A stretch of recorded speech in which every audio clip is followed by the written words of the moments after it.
মসজিদে শিখবেন না, বাইরে শিখবেন না, আপনার স্ত্রী জানে তাও শিখবেন না, আপনার সন্তান জানে তাও শিখবেন না, এটা ভাগ করে ইমামরা করে সেটা তাও শিখবেন না। জান্নাতে যাবেন, জান্নাত হচ্ছে আপনার মামার ভাই ডাক না যে এত বেশি ঢেলে খাবে। আল্লাহ তাআলা দুনিয়ায় পাঠিয়েছেন পরীক্ষা করবে, পরীক্ষা করে ছাড়াই বাছাই করে তারপরে কি আপনার জান্নাতে দিবে অথবা জাহান্নামে দিবে। খবরদার খবরদার, নামাজ পড়বেন, আপনি রোজা রাখবেন, যাকাত দিবেন, আপনি হজ করবেন, কোরআন কিনে ফেলবেন, কিন্তু আপনার ইসলাম না থেকে আপনি সেই জমিতে ভক্ত করেন, আপনার জমিতে হারাম না থাকে, আপনার কোশ্চিন কালে নামাজ হবে না, হবে না, হবে না। আলহামদুলিল্লাহ নাহমাদুহু ওয়া নাস্তাঈনুহু ওয়া নাস্তাগফিরুহু ওয়া নাউযু বিল্লাহি মিন শুরুরি আনফুসিনা ওয়া মিন সাইয়্যাতি আমালিনা মান ইয়াহদিল্লাহু ফালা মুদিল্লা লাহু ওয়া মান يضلله فلا هادي له ونشهد أن لا إله إلا الله وأن محمدا عبده ورسوله الذي أرسله بالحق بشيرا ونذيرا وداعيا إلى الله بإذنه وسراجا وقمرا منيرا فقد قال الله تعالى في كلامه المجيد وفي فرقانه الحميد. شكرا لكم. أعوذ بالله من الشيطان الرجيم. بسم الله الرحمن الرحيم.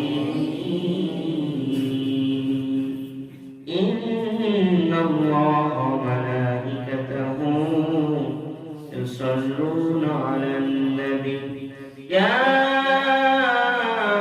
أيها الذين آمنوا صلوا عليه وسلموا تسليما. اللهم صل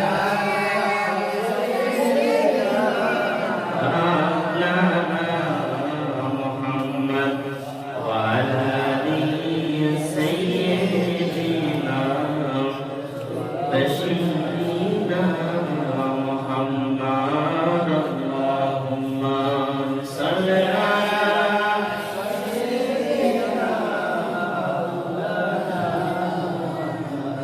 وعلى آله سيدنا مسافر জিয়ারতে চলো মদিনা, ও মুসাফির জিয়ারতে চলো মদিনা, সেথায় আছে নূর নবীজি ঘুমায় মদিনা। ও মুসাফির জিয়ারতে চলো মদিনা, ও মুসাফির জিয়ারতে চলো মদিনা, সেথায় আছে নূর নবীজি ঘুমায় মদিনা। আল্লাহুম্মা সাল্লি আলা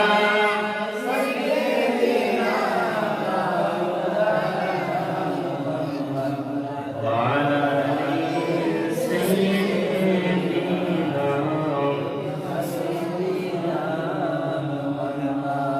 بلغ العلا بكماله كشف الدجى بجماله حسنت جميع خصاله صلوا عليه وعليه. عربير قريب مكة قريب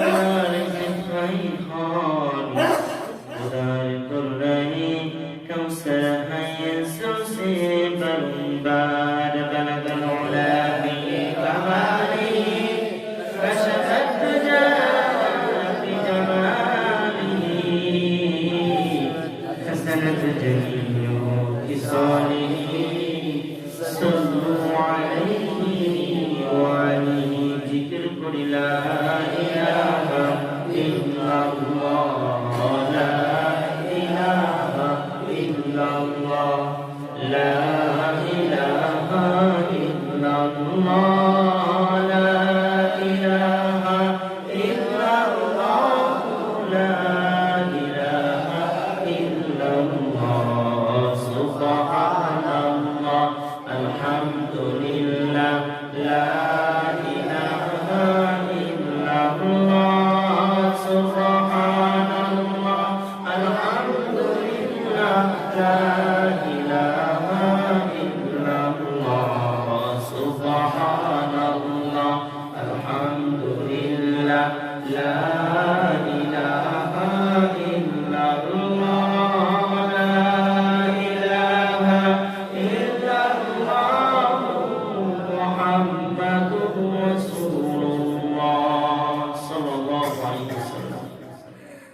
আলহামদুলিল্লাহ। সর্বপ্রথম লাখ কোটি শুকরিয়া জ্ঞাপন করি যে মহান রব্বুল আলামিন দুনিয়ার সমস্ত ফিতনা ফাসাদ থেকে বিরত রেখে দুনিয়ার সমস্ত অশ্লীল দেহভাবনার কাছ থেকে আল্লাহ তাআলা আপনাকে আমাকে হেফাজত করে 2021 সালের প্রথম জুমা প্রথম দিনে আল্লাহ সুবহানাহু ওয়া তাআলা দিনের ফরজ নামাজ পড়ার উদ্দেশ্য করে আগে আগে আল্লাহর ঘর বসতে আসার তৌফিক দান করেছেন। এজন্য সেই মহান মুনিবের কোঠায় সকলে কালিমাতুশ শুকরিয়া জ্ঞাপন করছি। সকলে বলে আলহামদুলিল্লাহ। দুরূদ গ্রহণ করছি সেই মানবের প্রতি যে মানবকে আল্লাহ সুবহানাহু ওয়া তাআলা রাহমাতুল লিল আলামিন করে দুনিয়ায় প্রেরণ করেছেন, সাইয়্যিদুল মুরসালিন করে দুনিয়ায় প্রেরণ করেছেন। যে নবীকে সৃষ্টি না করলে আসমান জমিন ফুল কায়নাত কিছুই সৃষ্টি করতেন না। এমনকি গর্তের পিপিলিকা সমুদ্রের মাছ এমনকি আপনি গুনাহগার বান্দাদেরকে আল্লাহ তাআলা সৃষ্টি করতেন না। যে নবী সুপারিশ ব্যতীত কোনো ব্যক্তি জান্নাতে প্রবেশ করতে পারবে না। যে নবী সুপারিশ করলে আপনি জান্নাতে যেতে পারবো না, না হয় যেতে পারবো না। সেই নবীর প্রতি আমরা সকলেই দুরূদ প্রেরণ করছি। সকলে বলি সাল্লাল্লাহু আলাইহি ওয়াসাল্লাম। মাগফিরাত কামনা করছি তাদের জন্য যাদেরকে জীবনখানা বিলাত হয়েছেন কোরআনের কথাগুলো বলার জন্য, যাদেরকে বুকে তারক্ত ঝরাতে হয়েছেন কোরআন হাদিস মোতাবেক চলার জন্য, মানুষকে ডাকার জন্য, যাদেরকে বিবাহ বাচ্চাদেরকে এতিম করে দুনিয়ার মাঝ থেকে চিরবিদায় দিতে হয়েছে, যে সমস্ত মধ্যে মুজাহিদগণ বুকের তাজা রক্ত ঢেলে দিয়েছে তারপর বাতিলের কাছে মাথা নত করে নাই, একমাত্র কোরআনকে প্রতিষ্ঠা করার জন্য, ইসলামের পতাকা উত্তোলনের জন্য, আল্লাহর বিধান বাংলার জমিন তথা সারা বিশ্বে কায়েমের জন্য যে সমস্ত মধ্যে মুজাহিদগণ করে ফাঁসির দড়ি ঝুলিয়ে দুনিয়ার মাঝ থেকে চিরবিদায় নিয়ে চলে গেছেন এবং কোন কাফের বেদিনের কাছে মাথা নত করে নাই, এই সমস্ত মধ্যে মুজাহিদদের প্রতি সকলে মিলে আমরা তাদের মাগফিরাত কামনা করছি এবং আল্লাহ তাআলা যেন তাদের সর্বোত্তম শহীদের মর্যাদা কবুল করে নিয়ে জান্নাতুল ফিরদাউস নসিব করে। সকলে বলে আল্লাহুম্মা আমিন। সম্মানিত হাজিরিন, প্রতিটা কোম্পানি আপনার ছাড় দেয়, সুযোগ দেয়। আপনার নববর্ষের সময়, বাংলা নববর্ষের সময়, আপনার কুরবানির ঈদের সময়, রোজার ঈদের সময় এটা ছাড় দেয়।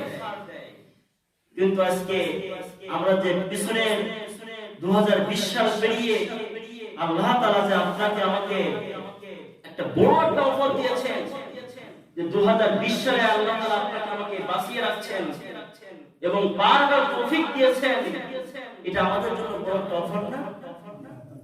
হ্যাঁ, আপনারা কথা বলেন না কেন?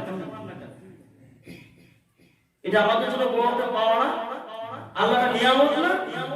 এই যে আল্লাহ তাআলা জীবন দিয়েছেন, আপনাকে সুস্থ রেখেছেন, সুস্থতার উপরে দুনিয়ার মাঝে আর কোনো নিয়ামত নাই। কারণ মুসা আলাইহিস সালাম আল্লাহ তাআলার কাছে জিজ্ঞাসা করেছেন, আল্লাহ আমি যদি আল্লাহ হই আর তুমি যদি মুসা হও, ও আল্লাহ তাআলা তুমি আমার কাছে কি চাইবে? আল্লাহ রাব্বুল বলছেন, ও মুসা তুমি কখনো আল্লাহ হতে পারবে না। মুসা আলাইহিস সালাম বললেন, আল্লাহ তুমি কখনো মুসা হতে পারবে না, আমি জানি আমি কখনো আল্লাহ হতে পারবো না। আর তুমি কখনো মুসা হবে না। ও আল্লাহ, তারপর তোমার কাছে জানতে ইচ্ছা করে, যদি আমি আল্লাহ হয়ে তুমি মুসা হও, তাহলে তুমি আমার কাছে কি চাইবে?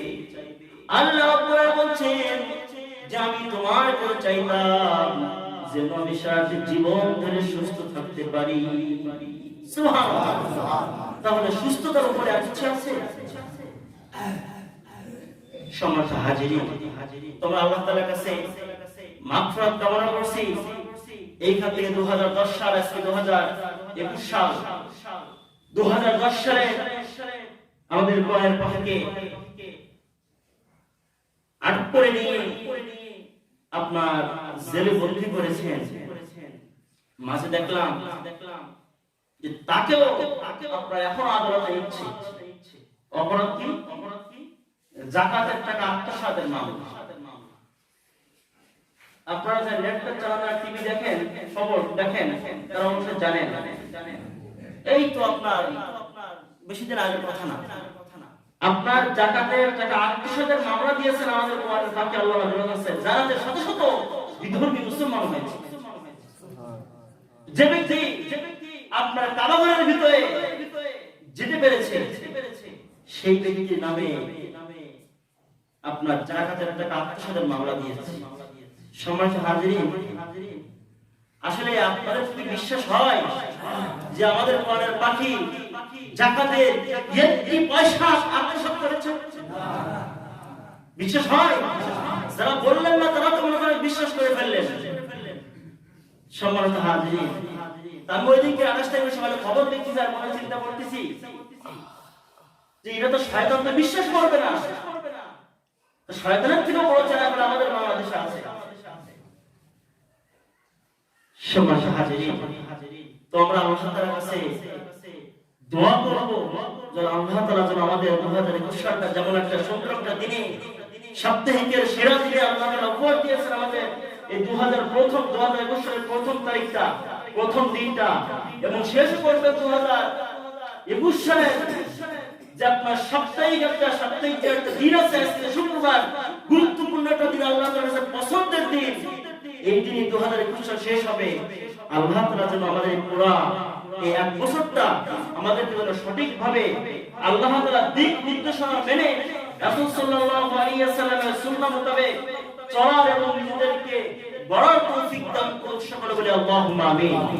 এবং আমাদের কোরআনের পাখি সহ যে সমস্ত মজলুম ব্যক্তিদেরকে কারাগারে বিভিন্ন ভাবে নির্যাতিত করছে, আল্লাহ তাআলা তাদের যেন এই কারাগার থেকে মুক্তি করে নিয়ে দিয়ে আল্লাহ তাআলা যেন আবারও আমাদের কোরআনের ময়দানে আবারও কোরআনের কথাগুলো যেন আমরা শুনতে পারি, আল্লাহ তাআলা এই ব্যবস্থা করে সকলে আল্লাহুম্মা আমিন। সম্মানিত হাজিরিন, চিন্তা করলাম যেহেতু 2021 সাল শুভ নববর্ষ ইংরেজি, চিন্তা করলাম আমাদের এই নববর্ষটা আমরা শুরু করি যেহেতু জুমার দিন পেয়েছি প্রথম, সালাত দিয়ে শিক্ষা, আমরা সালাত দিয়ে আজকে আলোচনা শুরু করব ইনশাআল্লাহ। আসলে আমরা যে সালাত আদায় করি, নামাজ আদায় করি, এই নামাজ থেকে আমরা কি শিক্ষা পাচ্ছি? সালাত আমাদেরকে কি শিক্ষা দিচ্ছে? আজকে সেই বিষয়ের উপর সংক্ষিপ্ত কিছু কথা ইনশাআল্লাহ। সম্মানিত হাজিরিন, আমরা নামাজ আদায় করি, আমরা নামাজ পড়ি, মুয়াজ্জিন সাহেবের অনেক সময় আমরা আজানের জবাব দেই, মসজিদে এসে নামাজ আদায় করি। শুধু আমরা নামাজ আদায় করি, কিন্তু নামাজ থেকে আমরা কি পেলাম এটা আমরা চিন্তা করি না। আসসালাতু মিরাজুল মুমিনিন, মুমিনের জন্য হচ্ছে সালাত জান্নাত স্বরূপ, আর হচ্ছে আসসালাতু মিফতাহুল জান্নাহ। এবং মুমিনের জান্নাতে যাওয়ার জন্য যে চাবি দরকার, এই চাবিটা হচ্ছে নামাজ।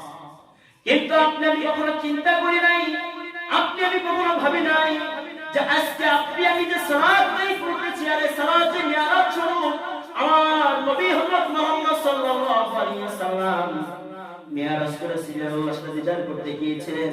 দিদারে যে আল্লাহ তাআলা আমার নবীকে, আমার নবীর উম্মতের জন্য, আপনাকে আমার জন্য, আপনার জন্য, আমার জন্য, রাসূলের উম্মতের জন্য আল্লাহ রাব্বুল আলামিন উপহার স্বরূপ দিয়েছিলেন এই নামাজ। রাসূল সাল্লাল্লাহু আলাইহি ওয়াসাল্লাম আল্লাহ তাআলা জিজ্ঞাসা করলেন, আমি তো আপনার কাছে দিদার করতে এসেছি, আপনার সঙ্গে দিদার করতে এসেছি।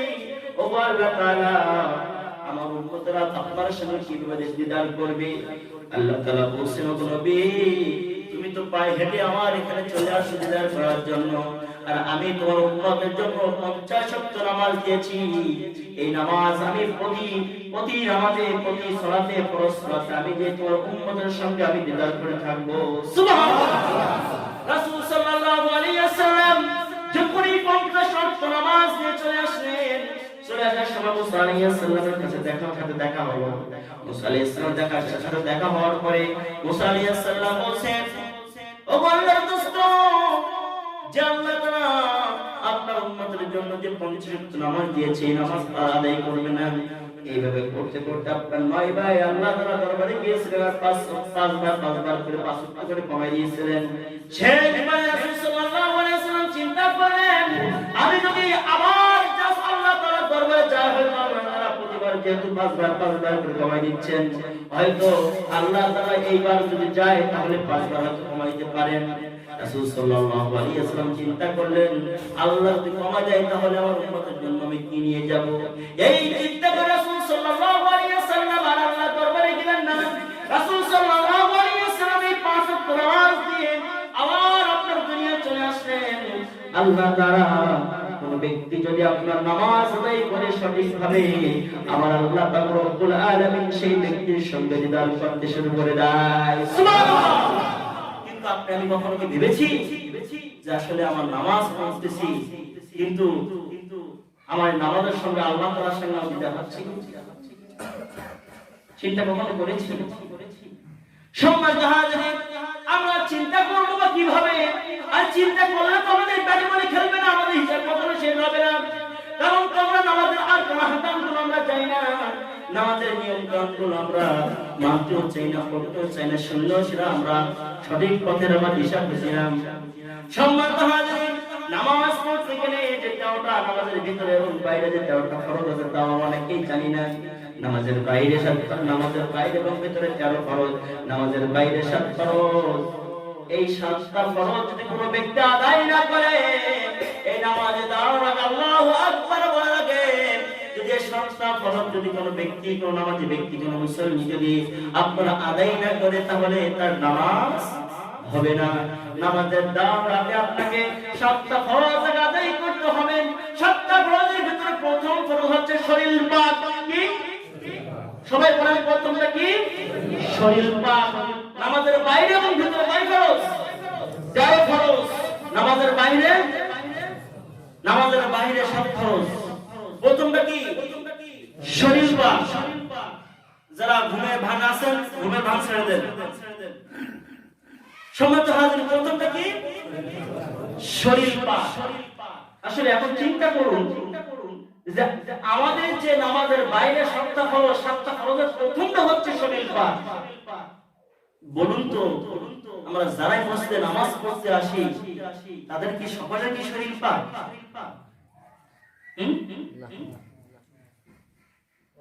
কিভাবে বলেন না?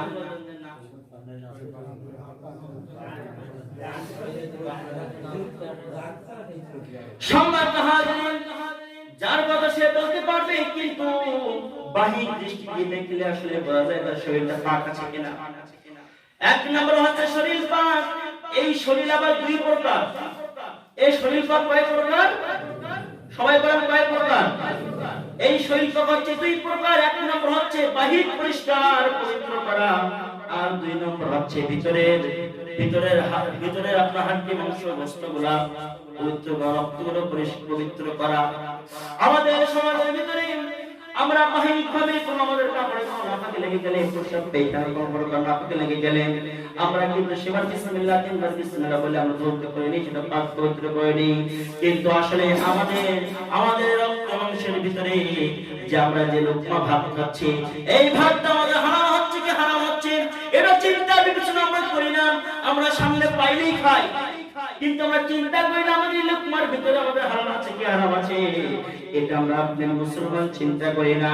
এই আমাদের খাওয়ার ভিতরে হারাম ঢুকে যায়, আর এই খাবার থেকে আমার গায়ে যদি কোনো রকম রক্ত মাংস হয়ে যায়, ওই রক্ত মাংস হচ্ছে হারাম।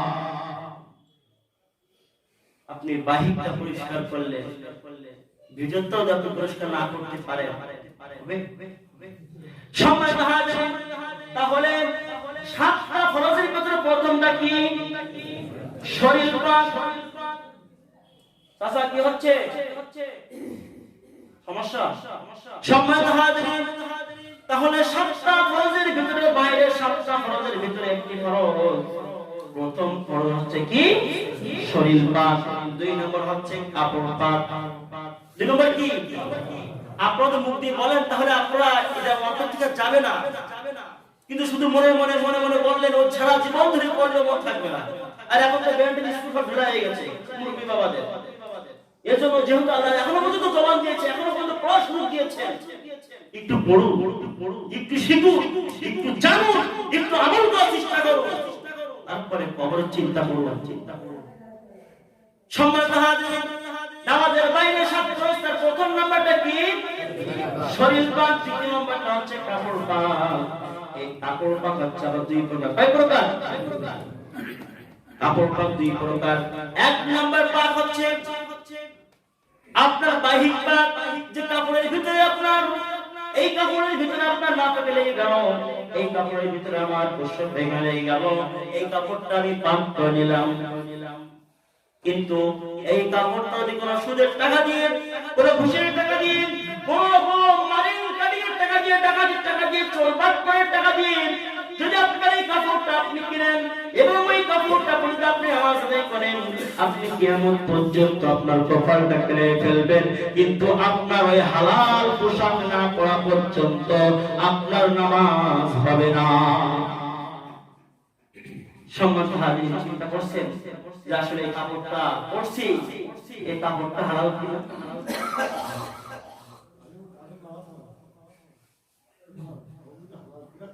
সম্মানিত হাজিরিন, তাহলে আমাদেরকে শরীর পাকের ভিতরে ঝামেলা রয়ে গেছে, আবার কাপড় পাকের ভিতরে ঝামেলা রয়ে গেছে। তাহলে আল্লাহ তাআলার সঙ্গে কিভাবে আমরা দ্বিধান করব? খালি তো বলি হুজুর এত দোয়া করি, এই দোয়া আল্লাহ কেন কবুল করে না? কবুল করবে কি হবে? শয়তান যদি ভাই এই পথে চল, আমরা সেই পথে চলি না, সেই পথে দৌড়াই। সম্মানিত হাজিরিন, তাহলে শরীর পাক গেল, কাপড় পাক গেল, আবার স্থান পাক। স্থান পাক আবার 2 প্রকার। কয় প্রকার? সম্মানিত হাজিরিন, স্থান পাক হচ্ছে আবার 2 প্রকার।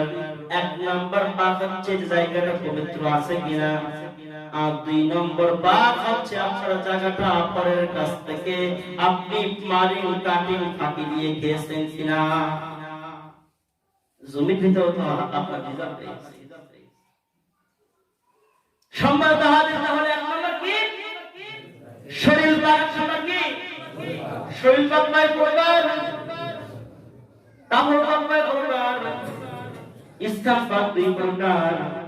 1 নম্বর হচ্ছে আমার স্থানটা পাক আছে কিনা, আর 2 নম্বরটা হচ্ছে আমার এই যে স্থানে আমি কোপাল ঠকাচ্ছি, এই কোপাল ঠকানোর জায়গাটা আপনার সঠিক ভাবে কিনা চিন্তা করি না। সম্মানিত হাজিরিন, তাহলে শরীর পাকের ভিতরে ঝামেলা পড়ে গেল, সবাই না কিছু ব্যক্তি। কাপড় পাকের ভিতরে ঝামেলায় পড়লাম, সবাই না কিছু ব্যক্তি। স্থান পাকের ভিতরে ঝামেলা পড়লাম, সবাই না কিছু ব্যক্তি। তারপরে হচ্ছে সতর ঢাকা। সতর ঢাকা অবশ্যই আমরা নামাজের সময় সতর ঢাকি, কিন্তু প্রতিটা পুরুষের আপনার দায়মে খরচ কয়টি জানেন? দায়মে খরচ কয়টি? 3টি। আমরা নামাজের সময় এসে সতর ঢাকি, নাভির উপর থেকে নাভি নয়, গলা থেকে আমরা পায়ের গিরা পর্যন্ত আমরা ঢেকে ফেলি, কিন্তু এই নামাজ যখন করে বাইরে বেরোই আর কোথায় দায় খরচ আর কোথায় সতর কিছু ঠিক থাকে না। সম্মানিত হাজিরিন, তাহলে একটা পুরুষের দায় খরচ কয়টি? 3টি। 1 নম্বর হচ্ছে 24 ঘন্টা 1 সেকেন্ড পাবো না, 24 ঘন্টা ঈমানের হালত থাকা। 24 ঘন্টা কি কয়জন থাকেন? কয়জন থাকেন? সম্মানিত হাজির, এক নম্বর হচ্ছে আপনার ইমানের হারাত থাকা, দুই নম্বর হচ্ছে সতর ঢাকা। সতর ঢাকা বলতে নাভি থেকে, নাভির উপর থেকে আপনার টাকনোর নিচ পর্যন্ত, এটা হচ্ছে আপনার সতর ঢাকা। সম্মানিত হাজির, আমরা শুধু নামাজের সময় যে সতর ঢাকি, কিন্তু নামাজের বাইরে যে আমরা কিন্তু একটা পুরুষের দায়িত্ব খরচ পাইছি সেটাও জানি না, এবং জানলেও মানতে চাই না। নামাজের পরে আবার নিজের যা খুশি তাই করে বেড়ায়। সম্মানিত হাজির, তাহলে দায়ী ফরজের প্রথমটা হচ্ছে আপনার 24 ঘন্টা ইমানে হারাতে থাকা। দুই নম্বর হচ্ছে সতর ঢাকা, সেটা আমরা করি কিভাবে করি? নাভির নিচ থেকে আপনার টাকার নিচ, আপনার হাঁটুর নিচ পর্যন্ত এটা আমরা করি। যদি ধুড়ি একটু বড় হয়ে যায়, নাভির উপরে আর কাপড় দাঁড়াতে চায়। সম্মানিত হাজির, তাহলে প্রথমটা হচ্ছে 24 ঘন্টা ইমানে হারাতে থাকা। দ্বিতীয় নাম্বার হচ্ছে আপনার সতর ঢাকা। তৃতীয় নাম্বার হচ্ছে আপনার মা বোনদেরকে, স্ত্রীদেরকে, বাড়ির মহিলাদেরকে পর্দায় রাখা। বুঝতে পেরেছেন কি বলিস? এখানে তো একটা তো মহিলা না, সব তো পুরুষ। একটা পুরুষের দায়ী খরচ লাগে। ঘুম যদি মস্তিষ্কে পড়ে তো বাড়ির ঘুম কেনা পড়বে। সম্মানিত হাজির, একটু খেয়াল করুন, বাস্তব জীবনে কাজে লাগবে। আপনার একটু পরে 2 রাকাত নামাজ পড়বেন, সেখানে আপনার কাজে লেগে যাবে। সম্মানিত হাজির, তাহলে একটা পুরুষের দায়ী খরচ হচ্ছে 3টা। এক নম্বর হচ্ছে 24 ঘন্টা ইমানে হারাতে থাকা। এখন বলবেন হুজুর 24 ঘন্টা ইমানে হারাতে থাকবো কি করে? আপনি যে এখন যে দুপুরে ভাত খাবেন, ওটা হচ্ছে ইমানে হারাতে থাকা। আসলে সুন্নাহ মোতাবেক চলতে হবে। সেটা কিভাবে চলতে হবে? ভাত খাওয়ার আগে যে দোয়া আছে সে দোয়া করতে হবে। আপনার ভাতের ভিতরে যে দোয়া আছে এটা করতে হবে। আপনি সুন্দরভাবে রাসূল সাল্লাল্লাহু আলাইহি ওয়াসাল্লাম যেভাবে ভাত খেতে বলেছেন সেভাবে ভাত খাবেন, এবং রাসূল সাল্লাল্লাহু আলাইহি ওয়াসাল্লাম যেভাবে বসতে বলেছেন সেভাবে বসবেন। এবং ভাত খাওয়ার পরে যখন আপনি ঘুমাতে যাবেন, ঘুমানোর সময়ও আপনি দোয়া করে শুবেন। শোয়ার পর ওটাও হবে ইমানে হারাতে থাকা। আবার আপনি ঘুম থেকে উঠবেন, ঘুম থেকে উঠে যখন প্রসাব পায়খানা যাবেন, ওটা হচ্ছে আপনার নিজের কাজ নিজে ক্লিয়ার করবেন, তারপরও আপনার নিখুঁত থাকবে। কিন্তু শর্ত হচ্ছে রাসূল সাল্লাল্লাহু আলাইহি ওয়াসাল্লাম যে কায়দা শিখিয়েছেন ওই কায়দায় চলতে হবে, ওই কায়দায় পড়তে, ওই কায়দায় মানতে হবে, ওই কায়দায় শিখতে হবে। তাহলে 24 ঘন্টা আপনার ইমানে হারাতে থাকা হয়ে যাবে। সম্মানিত হাজির, তাহলে 24 ঘন্টা থাকতে হবে ইমানে হারাতে। এটা হচ্ছে 24 ঘন্টা ইমানে হারাতে থাকা একটা পুরুষের জন্য ফরজ। দুই নম্বর হচ্ছে আপনার সতর ঢাকা। এই নাভির উপর থেকে আপনার হাঁটুর নিচ পর্যন্ত এটা অবশ্যই অবশ্যই অবশ্যই আপনাকে ঢাকতে হবে। আর যদি না ঢাকেন তাহলে অবশ্যই অবশ্যই আপনি একটা ফরজ তরক করলেন। সম্মানিত হাজির, তৃতীয় নম্বরে যে বিরায় সবাই ফেল। তৃতীয় নম্বর হচ্ছে মা বোনদেরকে পর্দা রাখা। এখানে যে কয়টা পুরুষ আছেন, অধিকাংশ পুরুষ 100 জনের ভিতরে হয়তো 95 জনে বের করে যাবেন যে নিজের মেয়ের প্রতি কোনো খেয়াল নাই, নিজের স্ত্রীর প্রতি কোনো খেয়াল নাই, নিজের পিতা মাতার প্রতি কোনো খেয়াল নাই। আসলে আমার মেয়ে পর্দা করছে কিনা, আসলে আমার স্ত্রী পর্দা করছে কিনা, এটা কখনো চিন্তা করি না। তাহলে আপনার একটা পুরুষের দায়ী ফরজ 3টা, সেই 3টাই আপনি ধ্বংস করে দিলেন, 3টাই আপনি অমান্য করলেন, ভাবে আপনার নামাজ কবুল করবে। সম্মানিত হাজির, তাহলে আমাদেরকে এই 3টা ফরজ কাজ আমাদের মানার দরকার আছে না নাই? আমাদেরকে মানতে হবে। সম্মানিত হাজির, আসুন, যেহেতু সতর ঢাকার কথা বলা হয়েছে, এখানে মহিলাদের কথা ভাবতে হবে নাকি? সম্মানিত হাজির, সতর ঢাকার ব্যাপারে মহিলাদেরকে দায়ী ফরজ হচ্ছে 5টি। কয়টি? মহিলাদেরকে দায়ী ফরজ হচ্ছে 5টি। প্রথমটা হচ্ছে আপনার 24 ঘন্টায় ইমানের হালাতে থাকতে হবে। 24 ঘন্টা কি? পুরুষরা যেভাবে আপনার ইমানের হালাতে থাকবে, মহিলারাও সেইভাবে ইমানের হালাতে থাকতে হবে। 2 নম্বর হচ্ছে সতর ঢেকে রাখা। সতর ঢেকে রাখা বলতে আপনি যখন নামাজ পড়তে, আপনার বিবি যখন নামাজ পড়তে দাঁড়াবে, আপনার শুধু মুখমণ্ডল খোলা থাকবে, হাতের কবজি খোলা থাকবে, আপনার পায়ের টাকনোর নিচ খোলা থাকবে, পা পাতা খোলা থাকবে। আপনারা সমস্ত কিছু ঢেকে নামাজ পড়তে হবে। এবং শুধু নামাজের সময় ডেকে নয়, আপনার সমস্ত সময় 24 ঘন্টা আপনার ওই দেহে ঢেকে রাখতে হবে। কোন বেদনা যেন আপনার ওই আপনার শরীরের কোন অঙ্গ প্রত্যঙ্গ আপনার শরীর যেন রাখতে পায়, এই জন্য সর্ব সময় আপনাকে ঈমানের হালাত থাকতে হবে এবং তার সঙ্গে সঙ্গে আপনার সতর ঢেকে রাখতে হবে। 3 নম্বর হচ্ছে পর্দা করা। ওই যে আগে বললাম যে আপনাকে সমস্ত শরীর ঢেকে রাখতে হবে। যদি আপনার শরীর অন্য কোনো ব্যক্তিকে দেখান, কিয়ামতের ময়দানে জবাব দেবেন কিনা? দিতে হবে না? অবশ্যই মানে আপনার কিয়ামতের ময়দানে জবাব দিতে হবে। 4 নম্বর হচ্ছে ছোট আওয়াজে কথা বলা। বিশেষ করে আমাদের মা বোনেরা আছে, তারা কথা বলে, এরা কথা বলে আর মনে হয় বাইরে থেকে ব্যক্তিদের শুনে মনে হয় ঝগড়া করছে। কতক্ষণ ঠিক কিনা? সম্মানিত হাজির, আপনার প্রতিটা মেয়েকে, আপনার স্ত্রীকে, আপনার পিতামাতা, আপনার মাকে আপনি বাড়ি যেয়ে অবশ্যই বলবেন, এই সবকগুলো দিবেন। অবশ্যই অবশ্যই তারা যেন ছোট কণ্ঠে কথা বলে, যে কণ্ঠের আওয়াজ যেন বেগানা পুরুষ বাইরের কোনো ব্যক্তি যেন না শুনতে পায়। পুরুষের থেকেও তো বড় কণ্ঠ হয়ে গেছে, আর স্ত্রী হাতে মায়ের খাবেন তো খাবেনি, আপনারা তো সেবার পাচ্ছেন আপনারা। সম্মানিত হাজির, তাহলে স্ত্রীদের দাবি ফরজ কয়টি? 5টি। 1 নাম্বার হচ্ছে 24 ঘন্টা ঈমানে হালাত থাকতে হবে।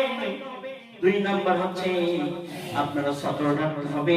3 নাম্বার হচ্ছে আপনার পর্দা করতে হবে। 4 নাম্বার হচ্ছে আপনার ছোট আওয়াজে কথা বলতে হবে। আর 5 নাম্বার হচ্ছে স্বামীর মালগুলো হিফাজত করতে হবে। এটা তো মাশাআল্লাহ খুব ভালো। সবাই জানে স্বামীর মাল সংরক্ষণ করা ইবাদত করা স্ত্রীর দায়িত্ব করতে ফরজ। এই জন্য আমাদের স্ত্রীগণ আপনার 1 নাম্বারটা মানে না, 2 নাম্বারটা মানে না, 3 নাম্বারটা মানে না, 4 নাম্বারটাও মানে না, 5 নাম্বার যে প্রায় সবার স্ত্রী মানে। সম্মানিত হাজির, তাহলে পুরুষের দাবি ফরজ কয়টি? 1 নম্বরে কি? আপনারা কথা বলেন না কেন? কেন কথা বলে টাকাইতে হবে? সম্মানিত হাজির, 1 নম্বর হচ্ছে 24 ঘন্টায় কিসের হালাত থাকতে হবে? ঈমানের হালাত থাকতে হবে। 2 নম্বর হচ্ছে কি? সতর রাখতে হবে। 3 নম্বরে আপনার পর্দা মেয়েদেরকে, মেয়ে স্ত্রী মাকে আপনার পর্দা নিশ্চয় করতে হবে, পর্দা রাখতে হবে। আর মহিলাদের দাবি ফরজ কয়টি? মহিলাদের দাবি ফরজ হচ্ছে 5টি। 1 নাম্বার হচ্ছে 24 ঘন্টা ঈমান হালাত রাখতে হবে। 2 নাম্বার হচ্ছে সতর রাখতে হবে। 3 নাম্বার হচ্ছে আপনার পর্দা করতে হবে। 4 নাম্বার হচ্ছে ছোট আওয়াজে কথা বলতে হবে। আর 5 নাম্বার হচ্ছে স্বামীর মাল হিফাজত করতে হবে। এই সবকগুলো, এই কথাগুলো বাড়িতে সমস্ত স্ত্রীদের মা বোনদেরকে শোনাবেন ইনশাআল্লাহ। না শোনালে তাদের মা বোনদের আপনারাই গুনাহগার হয়ে যাবে। কারণ তাদের জানার সুযোগ করে দিতে হবে আপনাদের, তাদের জানার সুযোগ করে দিতে হবে। গ্রামের ভিতরে বৈঠক হয়, মহিলা বৈঠক, সেখানে আপনার স্ত্রীকে পাঠাতে হবে, আপনার স্ত্রীকে তাবলীগে পাঠাতে হবে। কারণ আপনি তো কিছুই জানেন না, আর আপনি যা শোনেন তাও তো বলেন না, বললে তো আমার মেয়ে করতে তো শেখাই। এজন্য শেখাতে সম্মান না। আপনি আপনার স্ত্রী আপনার অধীনে, আপনার স্ত্রী যদি বেপরোয়া চলে, আপনার স্ত্রী যদি স্বামীর অবাধ্য হয়ে চলে, এর জন্য স্বামীকে জবাব দিতে হবে এবং আপনার স্ত্রীকে কিয়ামতের মাঠে জবাব দিতে হবে। সম্মানিত হাজির, তাহলে 1 নাম্বার হচ্ছে নামাজের বাইরে এবং ভিতরে, যারা ফরজের ভিতরে বাইরে হচ্ছে 7 ফরজ। 1 নাম্বার হচ্ছে কি? শরীর পাক। 1 নাম্বার কি? সবাই বলেন 1 নাম্বার কি? 2 নাম্বার, 3 নাম্বার, 4 নাম্বার সতর। সম্মানিত হাজির, 4 নাম্বার হচ্ছে সতর ঢাকা, 5 নাম্বার হচ্ছে কিবলামুখী হওয়া। 5 নাম্বার কি? 5 নাম্বার হচ্ছে কিবলামুখী হওয়া। কিন্তু এই কিবলামুখী হতেও আমাদের সমস্যা রয়ে গেছে। আমরা দাঁড়াই মুখটা থেকে কিবলামুখে, আর পাটা থেকে দক্ষিণে আরোপ করে কথা বলে। সম্মানিত হাজির, এটা করলে হবে না। হয়তো আপনার হয় সমাজে থাকতে পারে, তারপরও আপনি যথেষ্ট চেষ্টা করবেন যে আপনার পাটা যেন পশ্চিম দিকে থাকে। তাহলে 5 নাম্বার হচ্ছে কি, 5 নাম্বার হচ্ছে কিবলামুখী থাকতে হবে। আপনার সমস্ত অঙ্গ প্রত্যঙ্গ যেন কিবলামুখীর দিকে যায়। আর 6 নাম্বার হচ্ছে ওয়াক্ত মতো নামাজ পড়তে হবে। ওয়াক্ত মতো তো নামাজ পড়ি, আযান হয়ে যায় কিন্তু কোনো খবর নাই, আবার আযান শেষ হয়ে যায়, জামাত শেষ হয়ে যায়, কোনো খবর নাই। ইচ্ছা মতো নামাজ পড়লে কিন্তু হবে। 10টার সময় পরীক্ষার রুটিন, আপনি যদি এমন সময় যে গেটে নক করেন আপনার জন্য গেট খুলবে? গেট খুলবে না। এই জন্য ওয়াক্ত নামাজ পড়তে হবে। আপনার যেমন ভাবে পরীক্ষার গুরুত্ব আপনি দেন, যেমন ভাবে আপনার কাজের গুরুত্ব দেন, তেমন ভাবে অবশ্যই আল্লাহ তাআলার সঙ্গে দিদার করার গুরুত্ব দিতে হবে। 7 নাম্বার হচ্ছে নিয়ত করা। কি আমরা তো নিয়ত বলতে বোঝাই নাওয়াইতু রাসূলিল্লাহি তাআলা রাকাতাই সালাতি, এগুলো তো নিয়ত বলতে বোঝাই। আমরা মনে করি যে এগুলো না পড়লে নামাজ মোটে হবে না, এগুলো তো আমরা মনে করি। সম্মানিত হাজিরিন, আমাদের নবী করিম সাল্লাল্লাহু আলাইহি ওয়াসাল্লাম এমন ভাবে আপনি যে মুখে নিয়াত করতেছেন, আমি আপনাকে নিষেধ করছি না, কিন্তু এমন ভাবে নিয়াত করছেন এই তো আপনার তাকবীর ফেল হয়ে গেল। ওই নিয়াত আপনার করার দরকার নাই, কারণ আল্লাহ রাব্বুল আলামিন মানুষের মুখের কথা দেখবেন না, আল্লাহ রাব্বুল আলামিন মানুষের প্রতিটা ব্যক্তির অন্তরের নিয়াতটা দেখবেন। এই জন্য আপনি যে নামাজের জন্য নামাজের পাড়ে দাঁড়িয়ে আছেন, আপনি যে নামাজের পাড়েতে দাঁড়িয়ে রইলেন, আপনার অবশ্যই অন্তরের ভিতরে ধাক্কা লেগে যায় যে আপনি কোন উদ্দেশ্য করে বাড়ি থেকে বাড়িতে মসজিদে আসলেন, কোন উদ্দেশ্য করে আপনি ওযু করলেন, কোন উদ্দেশ্য করে মসজিদে প্রবেশ করলেন, কোন উদ্দেশ্য করে আপনি জামাত পড়তে দাঁড়ালেন, অবশ্যই এর ভিতরে 4টা নিয়াত আপনার অলরেডি হয়ে যায়। সুতরাং আপনার ওই নামাজ মুসল্লি গাইতে যে নামাজ মুসল্লি পড়তে যে আপনার তাকবীর ফেল করবেন না, কারণ তাকবীরের সহিত নামাজ পড়ার অনেক গুরুত্ব রয়েছে। আপনারা বুঝতে পেরেছেন? অন্তরে নিয়াত ফরজ। অন্তরে যে নিয়াতটা হয়ে যায় আপনার, নামাজের জন্য আমি দাঁড়িয়ে আছি, নামাজ পড়তেছি, আমার অন্তরের ভিতরে মনে নাই। এখানে যারা আসছেন তারা আপনাদের অন্তরের ভিতরে কি খাচ্ছে? যে কোনোটা জিনিস আগে তো অন্তরের ভিতরে আগে তারপর তো মুখে আসে নাকি? না, ভিতরে অন্তরে আসে। সম্মানিত হাজিরিন, এই জন্য নিয়াত আমি কত নিষেধ করছি না, ওই নিয়াত করতে যে আপনি যেন আবার তাকবীর ফেল করেন না। আর রাসূল সাল্লাল্লাহু আলাইহি ওয়াসাল্লাম নওয়াজ মুসল্লি শেখান নাই। অনেক অনেকের মুখে ধাক্কা আসতে পারে, দিদাদের কোথা থেকে আসলো, কোথা থেকে আসলো, কি আসলো আমি তো বলতে পারবো না, কিন্তু রাসূল সাল্লাল্লাহু আলাইহি ওয়াসাল্লাম এবার শেখান নাই, এটাই সত্য ইনশাআল্লাহ। সম্মানিত হাজিরিন, তাহলে আমাদের নামাজের বাইরে কয়টা ফরজ? নামাজের বাইরে কয়টা ফরজ? নামাজের বাইরে হচ্ছে 7টা ফরজ। 1 নাম্বার কি? শরীর পাক। 2 নাম্বার, 3 নাম্বার, 4 নাম্বার, 17 টাকা 5 নাম্বার, 6 নাম্বার, 7 নাম্বার। এই যেগুলো কোর্সে মতো যাবে না ইনশাআল্লাহ। মসজিদের ভিতরে যে কথা বলেন না কেন আপনারা, কিন্তু এখানে যে একটা হট্টগোল হয়ে যায়, নিজের ছাত্রতে ঘা লাগে, সেখানে আর কেউ মুখ বসে থাকবে না।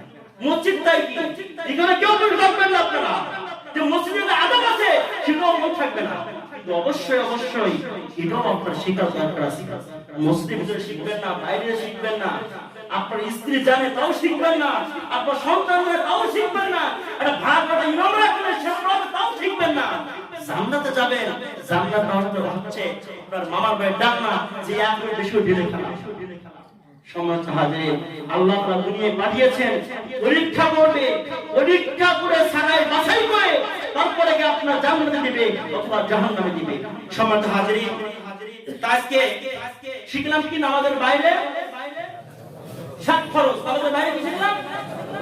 শরীর পাক, কাপড় পাক, নামাজে 17 ঢাকা, কিবলামুখী হওয়া, ওয়াক্ত মতো নামাজ পড়া, নামাজে নিয়াত করা। শরীর পাক কয় প্রকার? 1 নাম্বার বাহির পাক, 2 নাম্বার ভিতরের পাক, মানে হালাল খাদ্য খাওয়া।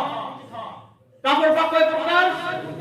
1 নাম্বার বাহিরের পাক, 2 নাম্বার চুরি করা টাকার বদলে খোঁজা দিয়ে এরকম 10 লাখ টাকা দিয়ে ব্যাংকে জমা হয়ে যায়, যে ভাগ পাইছি তো খেয়ে নেই, তারপরে পাই কি না পাই এরকম না হয়ে যায়। আর 3 নম্বর হচ্ছে ইস্তেগফার। খবরদার খবরদার, নামাজ পড়বেন, আপনি রোজা রাখবেন, যাকাত দিবেন, আপনি হজ করবেন, কোমর ক্লিন করবেন, কিন্তু আপনার ইস্তেগফার যদি না থাকে, আপনি সেই জমিতে ভক্ত করেন, আপনার জমিতে হারাম না থাকে, আপনার পশ্চিম কালে নামাজ হবে না, হবে না, হবে না।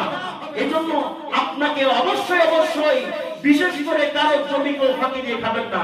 কারণ আমি ফাঁকি দিয়ে দিয়ে যাচ্ছি আমার সন্তানের জন্য, সন্তান ভোগ করছে, আমার পুতাবাদের জন্য হয়ে যাবে, আর সমস্ত দোষ হবে সাইবার তুমি বয়ে মরে গেলাম, এই কাজটা কেউ করবেন না। আপাতত এই আপনার এই সাধারণ জ্ঞান থেকে কোনো বেল্টের মধ্যে খেলেন, খেলে তো আবার মুসলিম নামাজ পড়তে এসে বাড়িতে নামাজ পড়েন, কেউ কেউ জমিতে কেউ ফাঁকি দিয়ে খায়, অবশ্যই অবশ্যই তার জমিটা পয়সা ঠিক দিতে যাও হোক।